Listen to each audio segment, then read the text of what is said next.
संसार की संरचना। भगवान मपुंगु, सबसे बड़े देवता ने धरती और आकाश बनाया, दो मनुष्य एक पुरुष और एक स्त्री बनाई, जिन्हें दिमाग दिया, किंतु अब तक इन दोनों मनुष्यों को उन्होंने हृदय नहीं दिया था।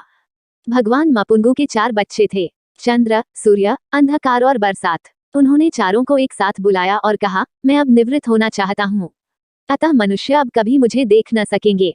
मैं अपनी जगह पर एक हृदय को धरती पर भेजूंगा, किंतु जाने से पहले मैं जानना चाहता हूँ कि तुम लोग क्या क्या करोगे। बरसात ने कहा, मैं मूसलाधार पानी बरसाऊंगा और हर चीज को पानी में डुबो दूंगा। नहीं, भगवान मपुंगु ने कहा, ऐसा हरगिज नहीं करना चाहिए। इन दोनों की तरफ देखो। उन्होंने स्त्री और पुरुष की ओर इशारा किया, क्या ये लोग पानी के भीतर रह सकेंगे? तुम सूर्य से इस काम में मदद लो। जब तुम जरूरत भर का पानी बरसा दो तब सूर्य को काम करने देना, वो अपनी गर्मी से उसे सुखा देगा। और तुम किस तरह काम करोगे?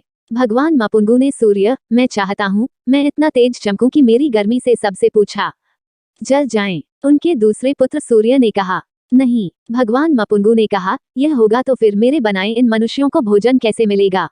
देखो, जब अपनी गर्मी से सब कुछ झुलसाने लगोगे तब बरसात को मौका देना, वो पानी बरसाकर राहत देगा और फल अनाज उगने में सहायता करेगा। और तुम, अंधकार, तुम्हारे कार्यक्रम की क्या रूपरेखा है?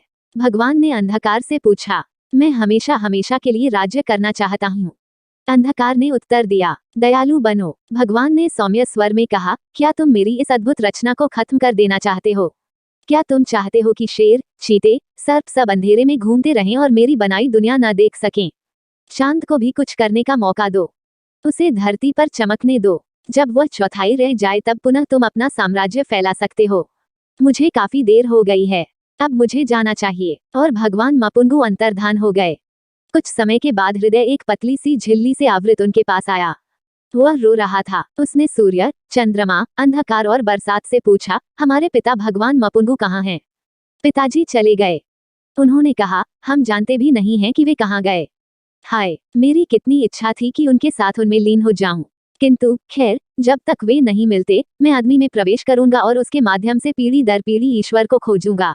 हृदय ने कहा, और यही हुआ। मनुष्य से पैदा होने वाले हर बच्चे के पास हृदय होता है, जो आज भी ईश्वर को चाहता है।